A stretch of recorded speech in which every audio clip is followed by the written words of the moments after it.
It's okay if you're listening to this while doing something else, or if you're just sitting still. Either way is fine. Maybe it's late, or maybe it's one of those quiet moments in the day where things slow down for a second, whether you planned it or not. If you're here, there's a good chance you've been carrying a quiet question around. Not a dramatic one, not a crisis, just something like, is this it? Or, I feel like something's missing, but I don't know what. Or maybe even, I should feel more grateful than I do. You don't have to pin it down. A lot of people reach this place without anything being wrong on paper. Life is functioning. Days are moving. Responsibilities are being handled. And still there's this low-level sense that something meaningful is just slightly out of reach. If that sounds familiar, you're not behind. You're not broken. You're just human, noticing your life. You don't need to figure anything out right now. You can just listen. There's a strange pressure that shows up once life becomes stable enough. When things aren't falling apart anymore, we expect them to feel fulfilling. And when they don't, it can be confusing. People rarely say this out loud, but many of us walk around thinking, I don't want to blow everything up. I just want it to mean something. Not more excitement, not a new identity, just meaning. And the problem is, meaning is often talked about like, it requires a big move, a new career, a new place, a total reset. So if you're not changing everything, it can feel like you're settling, like you're choosing safety over depth. But that's not usually what's happening. Most people don't actually want to abandon their lives. They just want to feel more present inside them. There's a quiet exhaustion that comes from thinking, if this doesn't feel meaningful now, maybe I'm doing it wrong. Especially when you see others online talking about passion and purpose, as if those things arrive fully formed and stay forever. In real life, meaning is much quieter. It often shows up as small thoughts you almost ignore, like noticing that certain conversations stay with you longer than others, or that you feel a little more like yourself when you're doing very ordinary things. It can also show up as irritation, feeling restless for no clear reason, feeling bored even though you're busy, feeling guilty for wanting something different without knowing what different even is.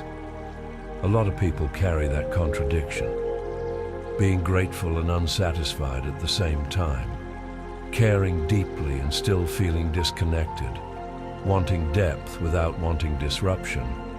Those feelings don't cancel each other out. They coexist. And when they do, it's easy to assume the solution has to be drastic. But often, the discomfort isn't asking for a new life. It's asking for attention. Not productivity, not optimization, just attention. Think about how many moments in a day pass without really registering. You wake up, you check your phone, you move through routines, you answer questions, you make decisions. None of that is wrong. But over time, life can start to feel like something that's happening slightly ahead of you, like you're always catching up to it. Meaning doesn't usually disappear. It just gets drowned out by noise. And when you finally notice that absence, it can feel heavy. People often describe it as feeling stuck. But that word doesn't quite fit. Stuck implies immobility. Most people aren't stuck at all. They're moving constantly. They're just not feeling connected to why. There's also the quiet fear that if you slow down and really look at your life, you might see something you don't know how to change, so it can feel safer to keep moving, to stay busy, to postpone reflection. Because reflection feels like responsibility. But reflection doesn't have to demand anything from you. Sometimes it's just noticing what's already there. One way to think about meaning without romanticizing it is that it's less about adding something new and more about recognizing what's already shaping you. Meaning isn't always a feeling. Often it's a relationship to your time, to your attention, to what you quietly care about, even when no one's watching. There are parts of your life that already matter to you more than you admit.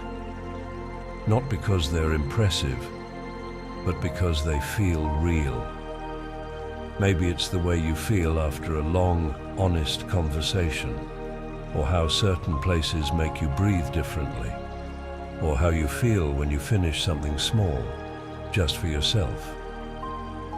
These aren't signs pointing toward a big transformation. They're signals about alignment. Meaning tends to grow when life feels less performative, when moments don't need to justify themselves. A lot of people think meaning is something you find, but it often feels more like something you allow. Allowing certain moments to be enough without turning them into milestones. Allowing yourself to enjoy things without questioning their usefulness. Allowing quiet satisfaction without immediately looking for more. This doesn't mean ignoring dissatisfaction. It means not assuming dissatisfaction is a failure. Sometimes dissatisfaction is just awareness catching up. You can live a meaningful life without constantly feeling inspired, without being sure, without having language for it. Meaning can exist even on days that feel neutral.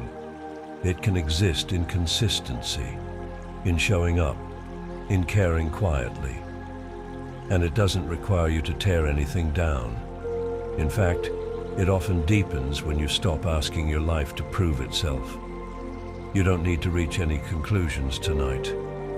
You don't need to decide what this means about your future. You can let the question sit beside you without answering it. It's okay if your life feels ordinary. Ordinary lives hold real weight. It's okay if meaning feels distant right now. Distance doesn't mean absence. For this moment, you're allowed to just be here, listening, breathing, existing without improving anything. There's nothing you need to fix before resting. You can let this thought drift with you and pick it up another time if you want, or not. Either way, you're not doing life wrong by staying.